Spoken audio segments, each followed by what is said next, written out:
schedule? Awesome.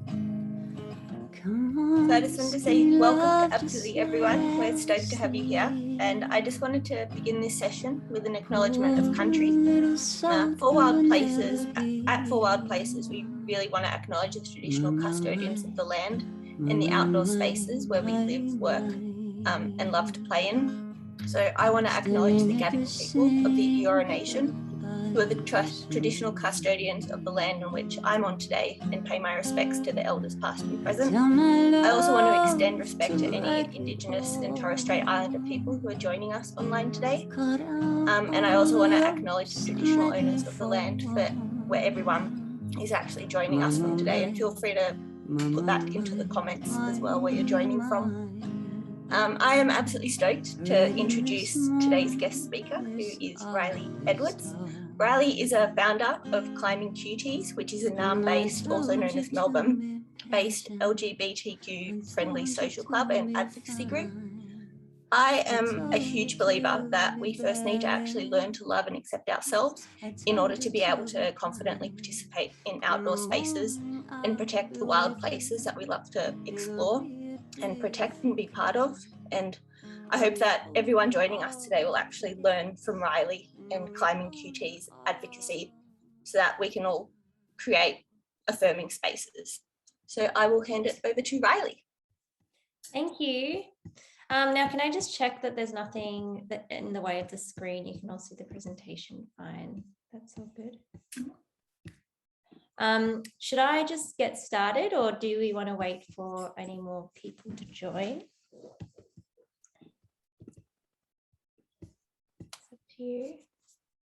I'm not entirely sure how many more people will be joining. Yeah, cool. That's all right. They can trickle in. I've got an introduction anyway, so people can come in late if they like to.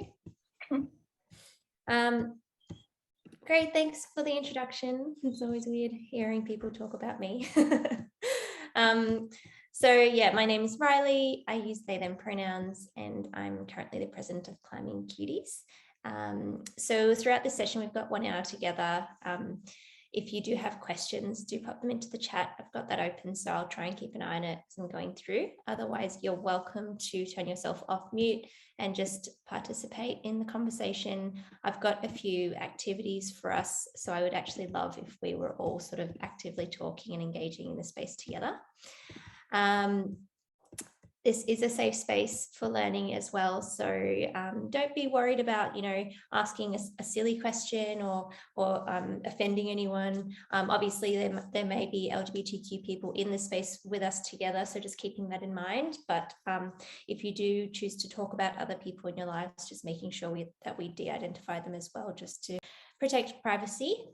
And if you have any accessibility requirements, or if there's anything I can do to support your engagement, definitely let me know. So if you want me to slow down with the talking, I can do that as well, but I should be reading out everything on the screen. So hopefully you can see the slides and you can see me as well.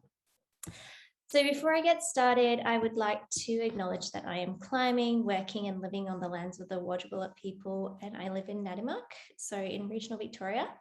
I'm on stolen land that was never ceded, and I would like to acknowledge any Aboriginal and Torres Strait Islander people that are with us today and pay my respects to elders past and present. If you'd like to already, I can see if a couple of people have, you can pop your the country that you're on in the chat. That's always really nice to see, especially on Zoom when we're all in different places. So Climbing Cuties, I'll go over what we are just briefly. So we're an LGBTQ rock climbing organisation. We've been running since early 2018. We started up as a little meetup in Melbourne, and we've grown pretty rapidly since, and we have over 500 members, and now we run events and programs all across Australia. So Victoria, Queensland, New South Wales and South Australia, they're actually hosting their first event tomorrow, which is really exciting. We run clinics, campaigns, regular meetups, outdoor trips, and we support a lot of other climbing businesses and outdoor organisations with their strategies to become more inclusive. So I'm going to start off, I think we've got a relatively small group, so I just wanted to open it up to everyone in the session today, and I just wanted to ask you a question. What do you love about the outdoors and nature? And you can pop that into the chat if you'd like, or you can just turn yourself off mute and let me know. Does anyone want to start?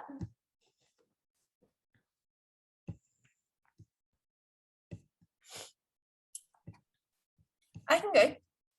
Yeah, great. I love the level of acceptance I think that is in nature, in terms of when I go trail running, you come across a weird tree and you just accept that weird tree the way that it is, or you come across this like weird looking beetle and you want to know more about it and you're curious about it. But then I think a lot of the time, as soon as sort of people come into the question, you kind of get rid of that level of acceptance and you start casting some kind of judgment. So for me, it's that really simple lesson that I think you can learn from nature, and trying to take that into my interactions with people, to just accept as it is, or learn more. So nice. Thanks, Elle. I didn't expect that to go where it did. And just reminds me of this like humongous giant mushroom I saw the other day when I was walking, and it was like 3 times the size of my head, and I was just like, oh cool, all right. That's okay, that's there, and it just is. I can see in the chat we've got someone saying they love the feeling of peace and calm that they experience in nature. Does anyone else want to jump in and share a little bit before we move on? Yeah, I just love seeing the balance and the cycles. And, you know, I like to run, so going out throughout the year, and I live in Canberra where the seasons are really pronounced, and it's just amazing seeing the different cycles that the landscape goes through over that time, and it makes me feel really like grounded and connected. Yeah, beautiful. Thank you. That's really nice to hear. Anyone else?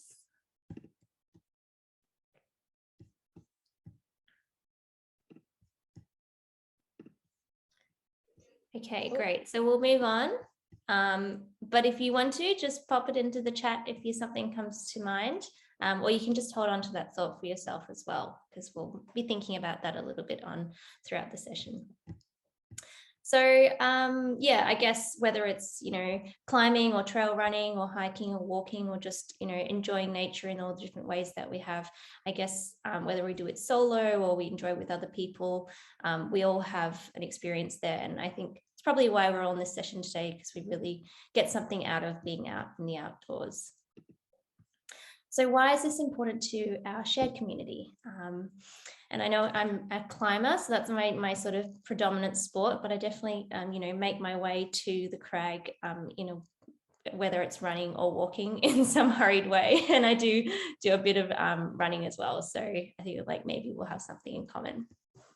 In terms of why we exist, so the club Climbing Cuties exist, for the most part, I'd really agree with everyone in this session. I think we'd all agree that the outdoors is really welcoming, but unfortunately it's not welcoming for everyone. So if we think back at those things that we just talked about briefly and just shared, and how much that's really enriched our lives, I think most of us would say, you know, it shouldn't be available to just one specific group of people.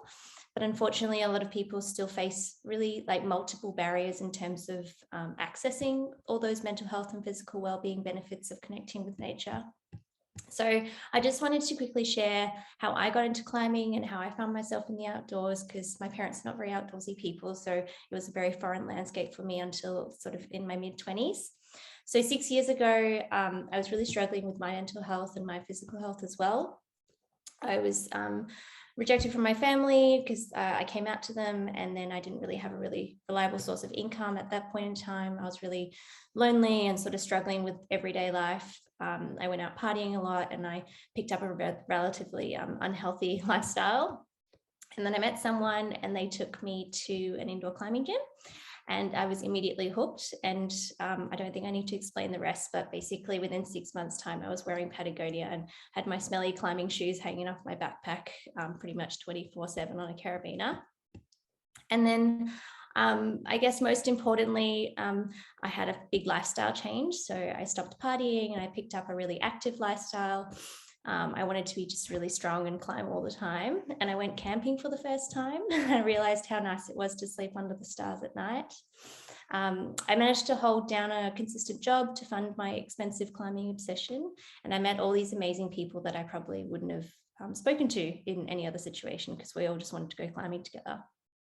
And I really started to love and trust my body again. And I felt strong and empowered and really grateful for all the adventures it could take me on. And hopefully something in that little story resonates with each of you there. I think it's not an uncommon story either. I think in many ways we, like being able to connect with nature and the outdoors has saved a lot of people's lives. And I think that it can really have the potential to benefit a lot of people in the future as well. So that's why Climbing Cuties exists. I guess there's a few sort of stats on the screen there that we've pulled from research that we found online. I guess, like many others, I believe that the outdoors should be for everyone. And if we look after it, it can give us so much in return. However, there's a lot of barriers. And today specifically, we're talking about LGBTQ folks and the barriers that they face as well. So on the screen, I've got some key issues that Climbing Cuties hopes to tackle in our sort of strategy and the work that we do. And hopefully these can, you know, maybe guide some of the work that you do, whether it's an ally or a change maker or a leader in your space. So we're going to start today's session and we're going to go through a bit of the LGBTQ 101. And then we're going to have some discussions around how we can be more inclusive in the outdoors. And throughout the session, I'm also going to potentially mention the term hetero and cis normative in a variety of ways. So does anyone know what that term specifically means? And you can, again, contribute in the chat if you like, or you can turn yourself off mute and jump in. So hetero and cis normative, any ideas what that term means? No, but I just saw it on your facts thing, and I was wondering what you say, cis, like CIS? Yeah. So no. cis is a short or colloquial for cisgender. So that term is used to describe people who identify their gender as the same as the one that they were assigned at birth. So I guess the opposite would be transgender. So we have cisgender and transgender. So I guess cis normative and heteronormative, basically these terms mean that the discourse around these terms is based on the assumption that heterosexuality and being cisgender is the norm, and then generally society privileges this over any other sort of sexual orientation or gender identity. Does that make sense to everyone? You can just nod if it does, or...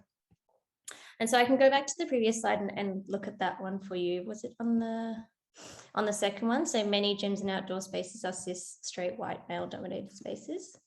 So I guess, you know, it's not all the time, and there's a lot of, I guess, you know, programs available and groups and clubs that sort of try and challenge this. But if I walked into the climbing gym in Melbourne, I would definitely see it was dominated by a specific type of person. Not that that's a bad thing. We don't hate cis white straight men. My boyfriend's a cis white straight man. But yeah, we just want to try and, I guess, make sure that our community represents the diversity that exists as well. So yeah, I guess what we want to do is try and break down the binary of assuming that heterosexual and being cisgender is the norm, because otherwise it kind of puts everyone on the outskirts and on the outside, and then other people start to be seen as not normal or different in some way. Is everyone happy for me to move on to the next slide? Any questions about that? Yeah, great. So we know that that doesn't apply for everyone, being straight and being cisgender. So I've got on the screen here one version of the rainbow acronym. Does anyone want to have a go at telling me what each of the letters stands for on the top there?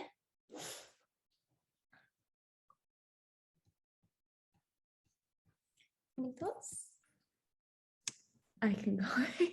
Yeah. Lesbian, gay, bi, trans, queer, and then the plus encompasses a whole range of other things as well. Yeah, great. Thank you. Thanks Right. for being brave.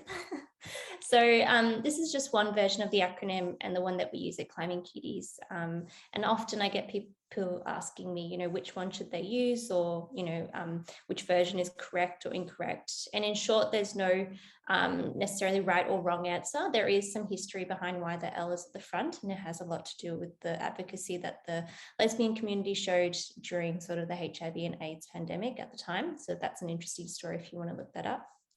But most importantly, it's just important to think about who you're referencing and who you're trying to represent when you are using the acronym. So, for example, if your group or program that you're running is not catering to the trans community, so the T in the acronym here, then it might be more appropriate to use another umbrella term like rainbow, or maybe just LGB. But if your program does specifically cater to the trans and gender diverse community, then you might use that acronym instead. So TGD is another acronym that we use, and that's targeting that community specifically. So I think it hopefully by this end of the session you'll know a little bit more about the different types of identities and groups and within our community that exist, and just feeling comfortable to use whichever one you feel like is most appropriate. Language is really powerful, so we're going to start by talking about that for a couple of slides. It can really be a means of abuse and victimization, but it can also create really inclusive and affirming environments as well. So it's also worth mentioning the Q in the acronym, which we said was stands for queer. Sometimes it also stands for questioning, so it can be either or. The Q has in the past been used as a slur historically, so there may be older adults in our community that are not necessarily comfortable with that word, but it's very much being reclaimed by younger generations. So you'll see a lot of like queer youth events or -18 queer formals or Drummond Street Queer Space. They all use that word really publicly and openly, but it's mostly to cater to younger people. And it's now seen as a term of empowerment, but I think it's just important to acknowledge that it has a very different experience for different people. So we don't use it too openly in the work that we do, just because we want to be inclusive of people of all different ages, but it can be used interchangeably with the acronym as well. I think that's a really good example of how language can be really personal, and what works for one person might not necessarily work for someone else. So I identify as non-binary, and that's a specific experience for me, but it might be very different for someone else, and they might affirm their gender in a very different way. So when I say affirm their gender, it just means how they sort of present that and experience that. So terms like, I guess, lesbian and trans and non-binary are not labels we give other people. They're terms that we use to identify ourselves. So I wouldn't say, oh, that person is a trans person, but I'd happily say that I am trans to someone else. So in situations, I would probably just focus on trying to reflect back the language that someone shares with you, and just staying really person focused, listening to what they say and then reflecting that back to them. Any questions about the acronym or what we've just spoken about before I move on? And if questions do pop up, definitely pop them into the chat as well, because I'll keep an eye on that. Okay, so for this one, I've got a little activity for us. So we're going to talk briefly about pronouns and gendered language. I will be a volunteer for you, and then I'd like maybe one or two other people to have a go. So hopefully have a think about what you might want to say. So I'd like you to talk about what you've got coming up this weekend, or you can make up a story if you'd like to, or maybe what you'd like to be doing, and just using gender neutral language to refer to the people in your lives. So I'll go first. So after this session, I'm going to go and check out a bouldering gym with my sibling. And then tonight we're going to be hosting a potluck dinner with my friend and their partner, because restrictions have lifted and it's all legal now. So I'm very excited about that. So I've just used, I guess, terms that don't necessarily give away gender in the language that I've used. So would anyone else like to have a go? A brave volunteer. Sure, I'll have a go. So today's the first day out of lockdown, and my kids have all come home, and we're just going to have a great time. That sounds great. Thank you. Anyone else? Yeah, I was talking to my friend last week on the phone because they just moved to New Zealand and they love trail running. So they've really, really enjoyed experiencing all the trails over there. Awesome. Thank you. And one more person. I'll go. Sorry, can you hear me? Yeah. So I am currently living in Japan, but I'm leaving next Thursday. So I've been catching up with lots of different friends, and I also have some family members over here. So I'm very excited to say goodbye to this place and come home to see friends and family back in Australia. Thank you. I'm very jealous you're in Japan. Wish I could be traveling as well. So for the people that did share, was that particularly challenging, or is that usually how you talk, or did you have to change any of the words that you used? No, not really. Anyone else? I think in constructing a sentence in my head, because if Felicity didn't volunteer, I was going to go, and knowing that I met up with 2 friends last night who do actually identify as being straight with she, her pronouns, it's very easy to just refer to them as she and their partners as male. Yeah. So it's like you have to catch yourself before sharing. Yeah, so maybe like an extra moment to think about what you're about to share. Anyone else, even if you didn't contribute, have a bit of a thought as we were doing that activity? Yeah. Sorry. No, you go. No, I've just found that it's an incredible little bit of mental gymnastics, which is just, I guess, the beginning of getting into that habit and awareness of not using pronouns. When I've spoken about or tried not to use them, or tried to get them into my language. So it's great though, because it makes you like stop and stutter and then be awkward and then be like, oh yeah, cool, sorry, my bad. And everyone's pretty chill about it though, which has been nice. And I can't see your name on your screen, but did you want to add in something as well? Yeah, I can. Sorry, it's a bit random but similar. I get the same with university essays, talking about an author who I don't know. I find that really interesting. Like that's a big stumbling point for me, like using their, or like instead of just assuming someone's gender based on their name off a article that I'm reading. So it's something else I stumble on. Yeah, great. Yeah, thank you. Thanks everyone for sharing how that felt for you. I think also just want to note that I absolutely don't expect you to leave this session and just use gender neutral language. Gendered language can be really affirming for people, and it's absolutely appropriate. So use the terms that you're comfortable using. If you want to refer to someone as your boyfriend or your girlfriend, then that's great, or your mother and father. I think something we've already noted, so good on you, is that what we want to do is try and not make assumptions about other people's gender when we're using gendered language. And also, the people that they might be dating or that they that are in their lives. So not assuming that someone has a mother and father because they might have 2 dads, for example. So that those are ways in which we sort of assume heteronormativity, and we assume sort of that everyone is cisgender, because I guess it's so built in and ingrained with us to make assumptions based on how someone looks or how their name presents, and use that sort of gendered language.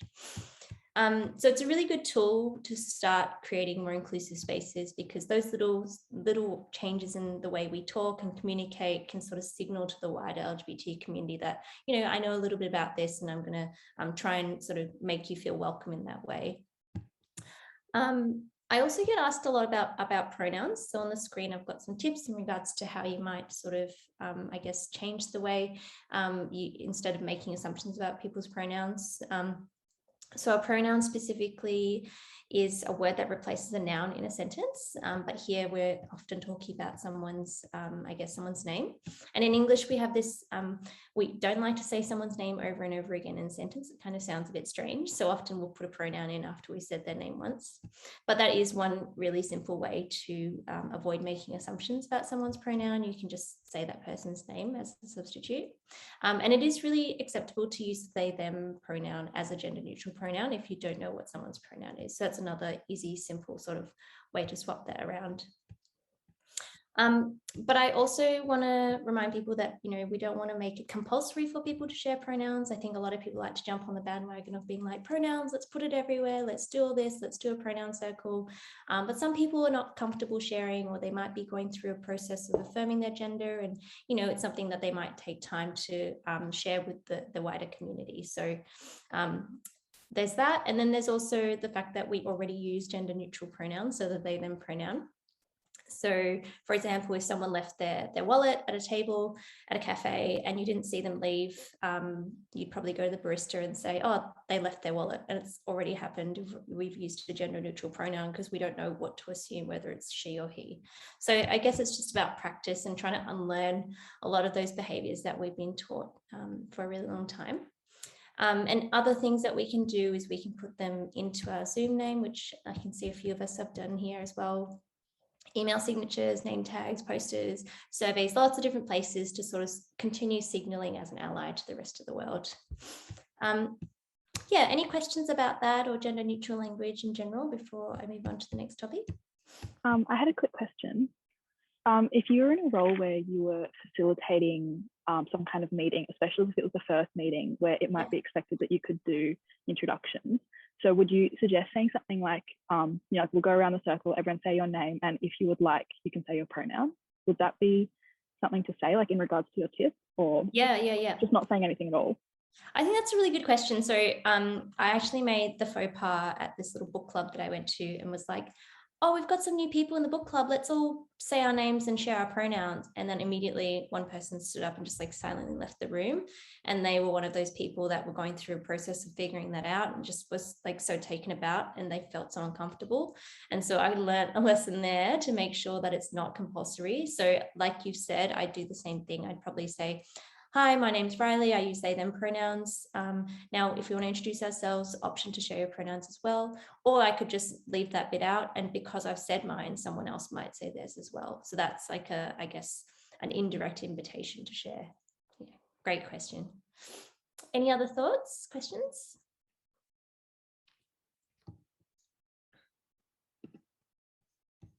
Okay, so I've got another activity here.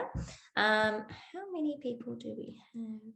I might put us into breakout rooms. Let's have a look, just because it might be nice for you to have a little chat together. Actually, there's not that many people, so maybe we'll just continue talking together in this room. Yep. So I'm just going to set the scene. So does anyone want to give me a definition of, and I don't want to put you on the spot, so I have the definition here as well, of what privilege is. If anyone want to share, or what's privilege?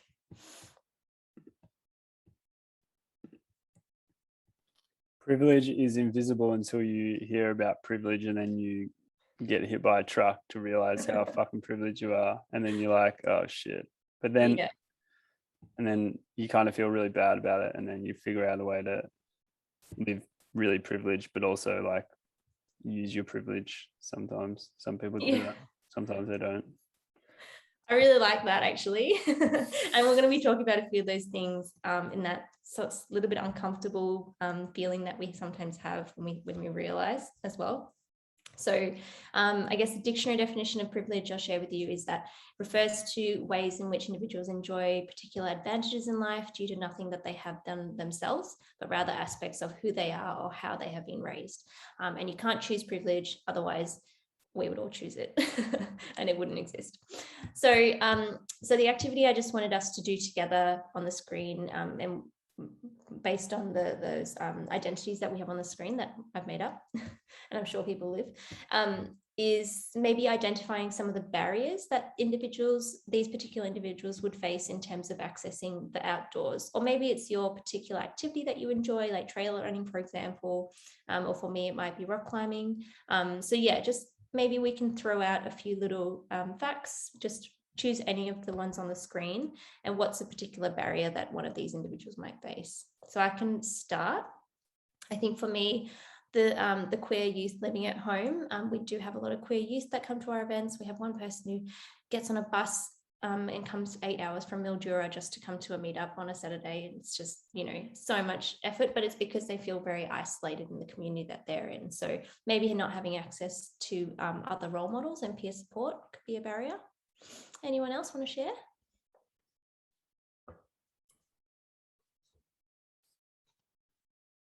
I think in relation to transgender, particularly, it was really brought to my attention in the recent Olympic Games, where there's very binary categories of male and female. And even within the female category, you have to have less than certain levels of the male hormone. Yeah,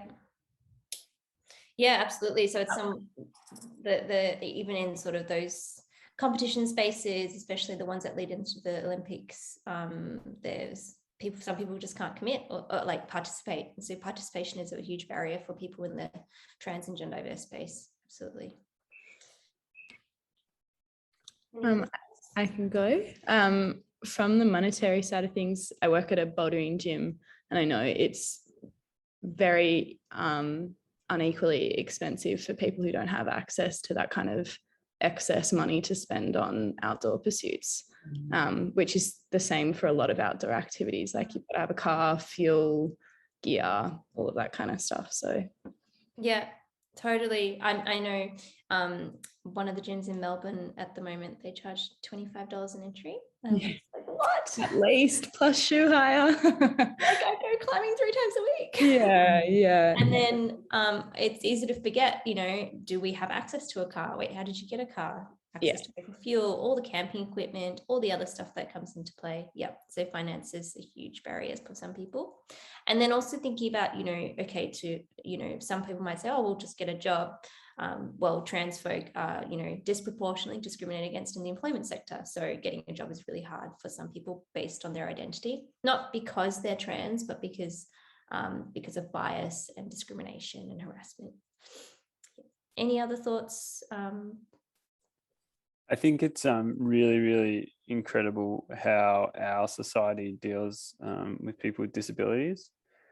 Like it's, you know, it's one of those things that's come a long way, but there's still such a long way to go. And when you look at the Paralympics and just the, you know, the spread of how much that was celebrated compared to the Olympics, it's just one huge example of, just, you know, progress, but also opportunity, which is like massive. And then like you've got down here, a person of color living with a disability. So yeah, in many ways you've got like a couple of layers there of kind of additional challenge, which is a huge one for there's a number of barriers that would come out of both of those, I believe.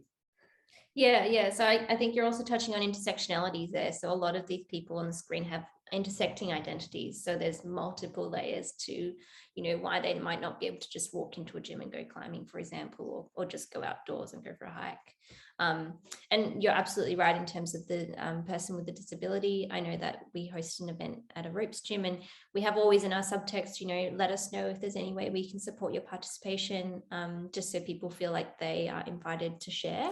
But I spoke to someone who was a wheelchair user who came to one of our events, and they were like, oh, you know, it's just, I don't often see that I'm allowed to tell someone that I need, you know, a specific harness to be able to participate, because I always have to go and ask.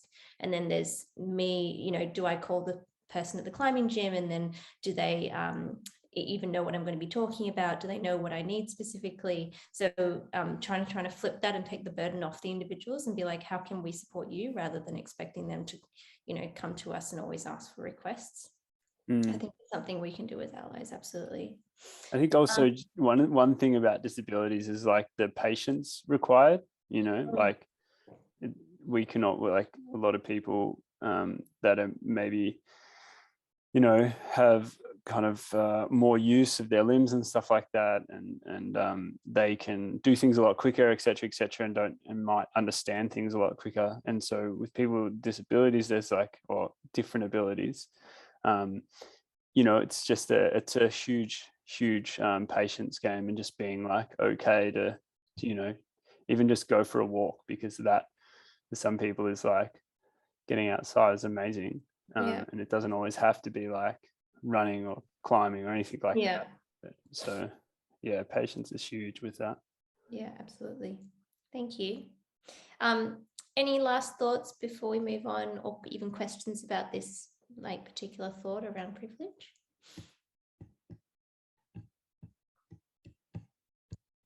Okay, great. So I think that leads nicely into my next slide. So just briefly going to touch on and talk about this concept of minority stress and incremental trauma, which is the buildup of this stress. So something to remember, and this isn't unique to the LGBT community, but I guess that's what I'm talking about today, is that a lot of people in the LGBTQ community have spent a lot of their lives feeling like outsiders in some way, some more than others. You know, we're used to being different or not seeing ourselves as in role models, or not seeing us represented in media, and maybe more so now, definitely. But when I was young, it was a very different world, even in the last 10, 15 years or so. And I think we often, we've grown up in a world where we feel like we don't belong, or, we're not being considered. And also, we might be thinking about Australia specifically, but I grew up in South Korea. It's very different. So people from different diverse backgrounds might have different experiences here as well. So this feeling of being left behind or not included can be described as minority stress. And so it describes really well documented chronically high levels of stress faced by members of a stigmatized minority group specifically. So again, multiple different identities there. So on the screen here, I've got some data from a report called Private Lives 3, and there's the reference at the bottom if you're interested in looking up. It's a report that was published in 2020, and it's on the health and well-being of LGBTQ Australians specifically. And so you can see here, there's quite a dramatic difference in terms of, I guess, the psychological distress that people generally said that they felt on a daily basis. So LGBTQ folk from Private Lives 3 on the left-hand side, and then general population, which is taken from the Australian Bureau of Statistics on the right-hand side.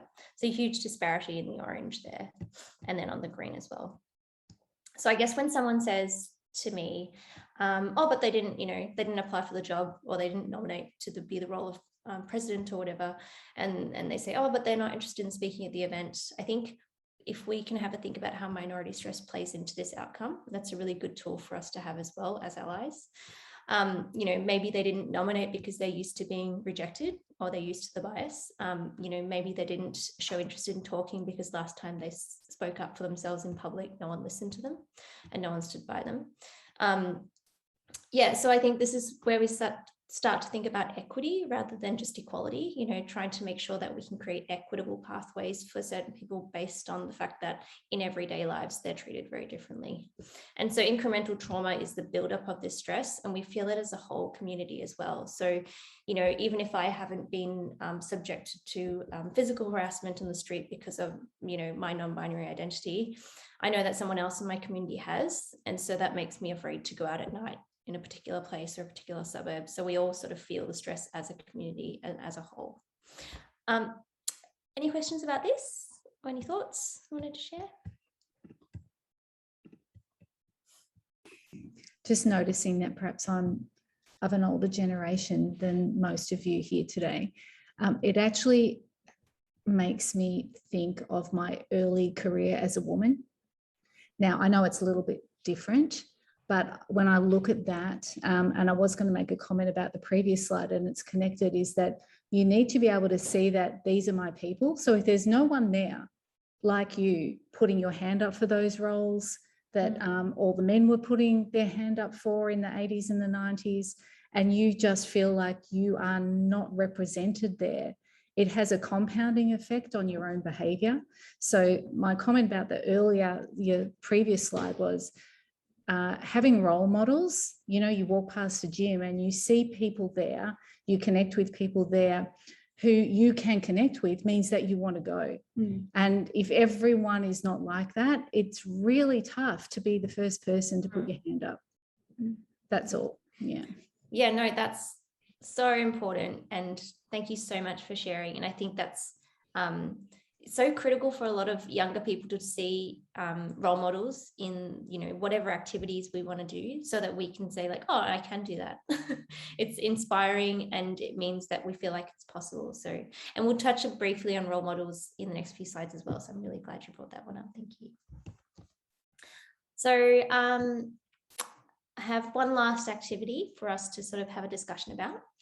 And for this one, I'm going to be talking about microaggressions. Again, this can be applied to any minority group or stigmatized group, but here I'm talking about the LGBTQI community. So I'll give you the definition of a microaggression, and then you can ask questions about it if you'd like. So it's a term used for brief and commonplace daily verbal, behavioral, or environmental indignities, whether it's intentional or unintentional, and they often communicate hostile, derogatory, or negative attitudes towards a specific stigmatized or culturally marginalized group. So here we're talking about homophobia, biphobia, and transphobia, which I think we should all be relatively familiar with these terms. So thinking about microaggressions in those forms.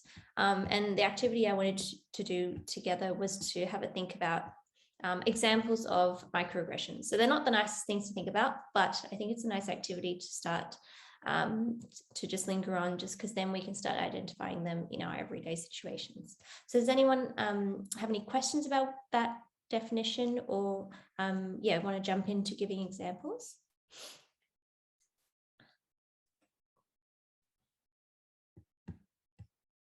So one example I'll start us off is one we don't, I guess, hear as much anymore, but sometimes I do hear it, is the phrase, "Oh, that's so gay." So that's a pretty, common phrase that we've heard in media, or we might see it on the footy field or whatever it is. And it's something that people say, and it's harmful in this sort of microaggressive way because it's said as a joke, or, it's said kind of in passing, and it was at the time relatively acceptable, but it might be harmful to someone who's gay because we're kind of making fun of that identity in that way. Does that make sense? Yeah. So let's have a think of other examples in terms of homophobia, biphobia, and transphobia. What comes to mind? Misgendering someone after they've expressly let you know their pronouns, perhaps. Yeah, I think that misgendering someone, if you already know if it's intentional, I would say it's just aggression. it's outright not okay. But if someone definitely, if you're just making assumptions about someone's gender and then misgendering them, that could be seen absolutely as a transphobic microaggression. So maybe more in the unintentional sort of space. Yeah.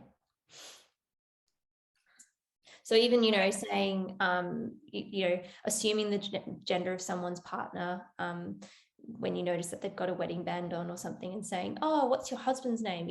Saying something like that could be a form of homophobic microaggression, because maybe they're part of the queer community and they, don't have a husband, they've actually got a wife. Any other thoughts, any contributions? I think that's probably the biggest stress for me when I start a new job. It's that, okay, am I going to be asked, do I have a boyfriend?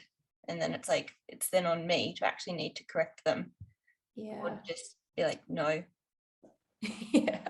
Yeah, I know what you mean. And sometimes people think coming out is just you do it once, but I have to do it all the time. And it's a lot of work. Yeah. Anyone else? Any thoughts? I was going to say a bit more generalistic and probably said a lot, but also comments regarding clothes, presentation, mannerisms. I think that's a very typical one. Not dressed as what you should stereotypically be, then the comments that surround that as well. Yeah. No, I like where you're going with that one. I remember I went to the climbing gym and just some person that I'd pretty much never seen before, do not recognize. I mean, I'm not really good with faces, but I was I don't know you. Walked past me and they were "Oh, hey, how are you?" And I'm "Oh, hey." And it's pretty common to just say hi to people at the gym. And then they were "Oh, you've lost a lot of weight." And I was "Oh, who are you? Why are you saying that to me?"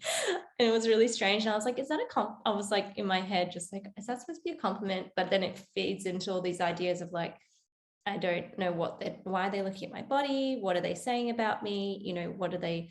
Anyway, it was all this stuff about being in a sporting space, and just kind of all fed into, really not nice thoughts. I think also if we think about systemic microaggressions, so it doesn't have to be from person to person. So even if you have on a waiver or a form, if you only have male or female and there's no option for non-binary or another gender diverse identity, that's a form of excluding the trans community. So that could be considered a systemic microaggression. The census, that was a big one. Yeah, they were excluded from this. We were excluded from the census entirely. So you can definitely look that up if you're interested. That happened recently. And what about sayings like, oh, everyone's a little bisexual, or you actually don't know what you want, or you're trying to have the best of both worlds. Those sorts of like, you know, kind of minimizing experiences towards bisexual and pansexual people, you know, making it seem like their identity is not valid. Those are also forms of microaggressions as well. Any other thoughts or contributions before we move on? I'm just conscious of time as well. Okay, great. So I definitely want to get through the other slides, so I might just speed us along. So yeah, just a thought in regards to microaggressions. You know, these are overarching societal views that have been ingrained in us in a long time, and so it can be really uncomfortable to think about them and to start unlearning them. So yeah, even if it's like a friend that you really respect and they say something and you're like, oh my God, that's actually not good, it can be really brave to, you know, have a conversation with them quietly about it and say, hey, you know, actually that's not a, you know, great phrase. Let's have a think about it. What's something else we can say instead? And that's something that you can do as an ally as well, and take the burden off LGBTQ people to have to constantly fight for themselves and constantly advocate for themselves, because I think the best thing that we can do together is to yeah, be an ally, not only when rainbow people are in the room, but in every other situation as well, because we talk to different people, we all have different social circles, and the more we can spread the word, the better the work that we can do together. So for this next section, I'm just going to hopefully be able to give you some useful tips in terms of creating affirming spaces in the outdoors.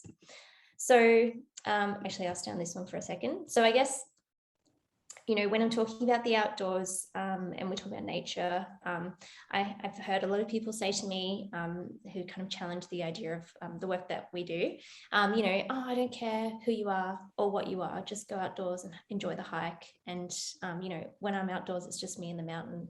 Does anyone have a reaction to this statement, or does it give you any sort of response? I feel like by saying that, people think they mean well, but they're also, I guess, referring to themselves, and because they haven't had any bad experiences, you know, they haven't faced, you know, I don't know, you know, they're comfortable in the outdoors, so therefore they can say that. Whereas if you're extremely, you know, if you're not comfortable, well, then it's a lot more complex than that, but they can't understand the complexities of why it might not be the same for someone else. Yeah, great. Yeah, thank you. And I think that ties in really nicely with everything we've kind of talked about up until this point. And we also, I think it's easy, you know, and it's kind of like an innocent mistake to think about how we actually got there. How did we get to the mountain? You know, the things we talked about before in terms of having access to a car or money, or, you know, having money to buy the gear, you know, being comfortable enough to go to the climbing gym to hone our skills and learn the skills, you know, having online spaces that we're comfortable interacting in. So there's lots of different spaces when we talk about outdoor spaces that take us to the outdoors. And so that's, I guess, what I'm talking about in this next section. You know, it's campsites, crags, trails, the internet, the cafe that we meet our crew at before we go for a hike. It's all the in-between spaces as well. So in terms of fostering LGBTQ inclusive spaces, I think being really visible in your allyship and standing up for, you know, what you believe in is a really great step. So being proud of being an ally. And it's not just about, you know, saying, oh, the door's open, you can come and go. A lot of people are like, oh, we don't really care, we treat everyone the same. When it's not about treating everyone the same. We want to treat people differently because everyone's different. And so it's saying, oh, I really, you know, want you in my community, and so I'm going to invite you along, whether it's through some sort of program or a special session or some sort of initiative to try and make sure that our community is diverse. So yeah, on the screen here, you can see some examples of what that might look like. So that might be visual keys. So like having the rainbow sticker or little sign at the front desk, ensuring the team have participated in training and have access to resources and education is another one. Consulting with the community. So we work with Blockhouse, which is the gym represented here. We partner with them to, you know, work on their inclusive strategies together. And then, yeah, thinking about how we can tackle some of those issues that we talked about earlier. So, you know, maybe you're hosting an event and maybe it's gotten a competition that's male or female. Okay, how can we make this more trans inclusive? So those are some of the ways we can do that in a gym, for example. If we look at competitions and events, I often get asked about climbing competitions and how they can make it more inclusive, and I don't have a black and white answer. We have to be really creative. But, you know, competitions in themselves often are really binary, and they're often based on biology, so they favour cisgendered people. So I've just got on the screen there a couple of ideas. So with qualifying events, there are restrictions around what we can and can't do, but we worked with Sport Climbing Victoria, so you can see a photo there, to have a separate inclusive category, and they didn't qualify, but they still got to participate. And that was what was most important, just being able to participate so everyone could have a go at that competition and you know, participate in some way, whatever capacity that was.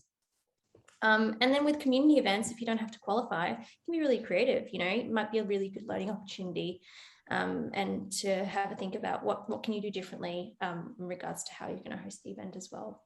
And sometimes it is a really good learning opportunity, because I've had a gym and they hosted an event and they had like no gendered categories and all the winners were men. And I was like, well, this is interesting, because it kind of shows that you know, I don't necessarily believe that men are stronger than everyone else. Everyone's got different abilities and skills in climbing. And so what is it about you know, what's led us here that shows that all the men are the winners? You know, maybe there's a gap here. Maybe we're not supporting women to, you know, up their skills. Maybe we don't have enough women in the gym, or other genders as well. So what can we do to sort of work on this issue?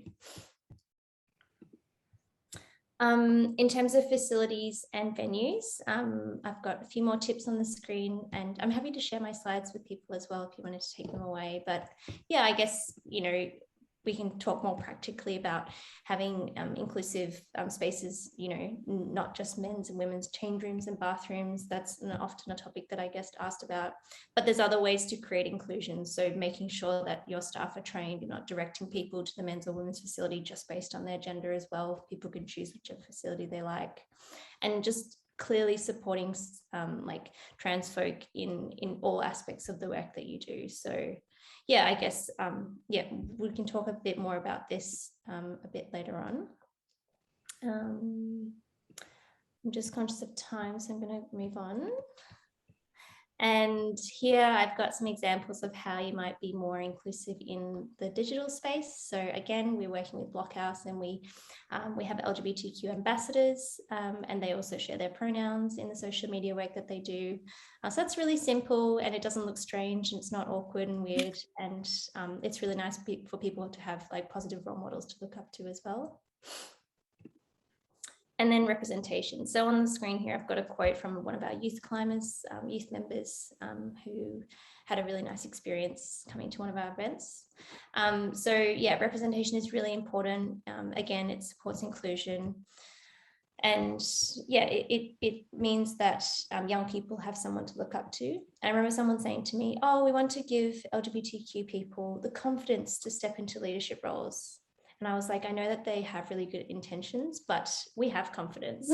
We just have these barriers that we have to constantly come face to face with. You know, we're not non-confident people as a group of people. It's absolutely not what it's about. We're just, you know, being marginalized and being discriminated against them. And that makes it really difficult to step up to the challenge. So if you can, I would encourage you to either advocate for or to create equity pathways. So that might be, you know, discounted tickets for specific community groups. That might be creating safe spaces. So like women's spaces or trans spaces. That might be just updating the copy on your event and saying, oh, you know, this event is inclusive for both cisgender and transgender women if it's a women's event, so that, you know, trans women know that they're invited and they're allowed to go. And I think this means that younger generations will have a role model to look up to. So yeah, it means that we'll all be able to be leaders and mentors and have peer support eventually. And then peer support. So this is my last slide. So hopefully I've done well with time. So peer support is super important. It's what Climbing Cuties is all about. It's about creating community. You know, peer support is a system built upon giving and receiving support within our community. And we often do it very organically, but setting up formal peer support is a really good way to connect community as well and start building that. So I've gotten on the screen a few tips in terms of how you might want to go about doing that. We do it with Climbing Cuties, but then also a subgroup that we have called Trans Cuties, which is specifically for trans and gender diverse climbers. And, you know, these spaces and dynamics are really important to create empathy and respect and self-determination and resilience amongst individuals and as a group as well.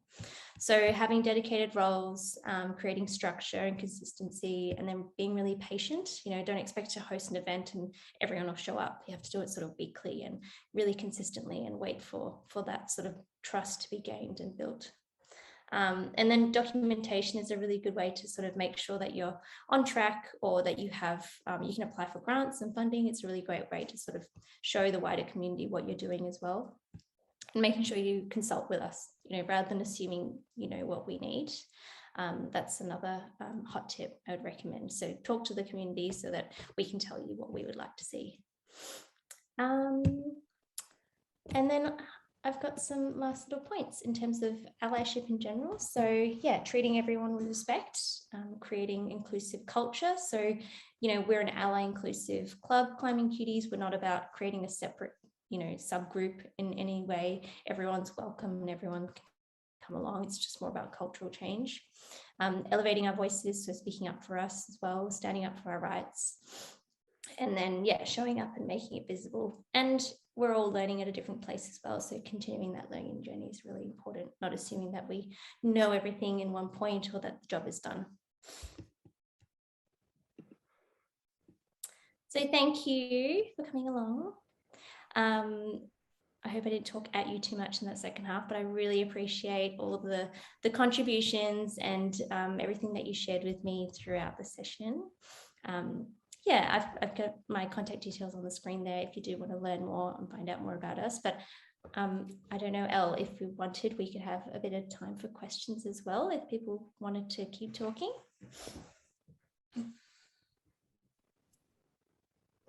Yeah, absolutely. I encourage people to ask questions. Thanks, Riley. I just say that straight up. Oh, that's great. Thanks a lot for taking the time on your Saturday Arvo, and yeah, just like being a point of education for me. I'll speak for myself. It's awesome. Thank you. Thanks for coming along. It's raining outside, so I'm not climbing, so it's all good. And also providing actual practical, tangible examples that we can take away and actually implement. Yeah, thanks. Just saying, create a safe space. It's like, okay, that's great, but like, how? So, yeah. Yeah, and I know I threw a lot at you, but hopefully the activities that we had at the start maybe gave some, food for thought that we can start building upon. Yeah. Let's maybe we can connect after this as well, Riley, and we can talk about community events. That'd be cool if we could do that. Just a side note. Yeah, absolutely. Always happy. That'd be rad. Yeah, Riley and I, when we caught up last time, we were talking about Brave Trails, which is an awesome kind of summer camp style event that they have in the States for, you know, that they've, I don't know how long it's been going, but it just looks a lot of fun, and, you know, actually getting people out in the outdoors, and I guess combining our mutual loves of outdoor places. And I think that, yeah, Australia is kind of quite behind on this, but there's no reason why, you know, like Climbing QTs are doing so much good work that it can't be more accessible and, you know, mainstream, because I feel like, you know, there's not enough stuff out there for, you know, for all sorts of people who want to get in the outdoors, whether it be climbing or hiking or just camping. Like, yeah, there's so much potential. So yeah, thank you, Riley, for taking the time. It was really, I look forward to catching up on the first half that I missed, but I enjoyed what I managed to grab. So thank you so much. No worries. Who's that Brave Trails with? One of the I think I don't know if it's necessarily with, like, I know Patagonia is involved in it before. But yeah, I'm not too sure on the background of Brave Trails, but I know that they are doing amazing things, and I would love to run like this amazing outdoors just camp. You know, I know I'm obsessed with climbing, but we can do other things too. Just doing other things outdoors all together would just be a dream. What, aside from COVID, what are the major barriers to making that happen? Oh, money.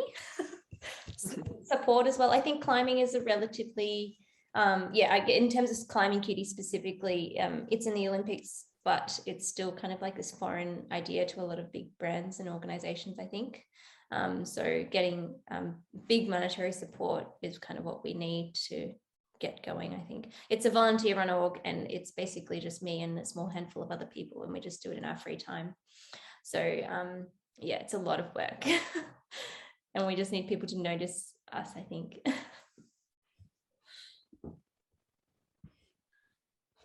And also maybe climbing seems scary to some people, so our big thing is just, you can come to camp and you don't have to climb, because we run overnight camps at climbing trips, and you can come to the gym and you don't have to climb. When we have our pride parties, we have all these little other activities that people can participate in, so they don't feel like they have to climb, because it can be scary to feel like you need to jump on the wall and be athletic and do pull-ups and all that. But it's it's all about just getting people involved in whatever capacity they want to. And it might be a stepping stone as well. Some people go climbing and then they're like, oh, now I'm a surfer. Or they go climbing and they're like, oh, I can move, comfortably in my body. Now I'm going to go cycling, and whatever it is. I just want to say thank you. That was really valuable. I have to run now, but I really appreciate your participation, and I learned a lot. Thanks, Alice. Arigato. I'm pretty sure that's how you said bye. Awesome. And I saw that, Matilda asked, is it Patagonia? And it is. And if you're not already following Patagonia on social media, you should get amongst it, because that's where I've learned a lot. And I love what I guess he, being Win, did was gave his cat's pronouns so he could practice, which to me was just amazing, because it's so true. Like, it's just habit, and we're slowly getting, better at it. But, by giving his cat's pronouns, he was like, this is one way that I'm kind of practicing, so that way I can, do it in the comfort of my own home and get comfortable, and then take it out into the real world and, start to be more conscious of it, which I just thought was genius. Yeah, I love that. That's awesome. Okay. Well, if you don't have any more questions, I will, you're welcome to leave, but I'll stay back. Thank you so much. Awesome. Thank you very much. Thank you so much, Riley. Thank you. Thanks a lot. Thank you.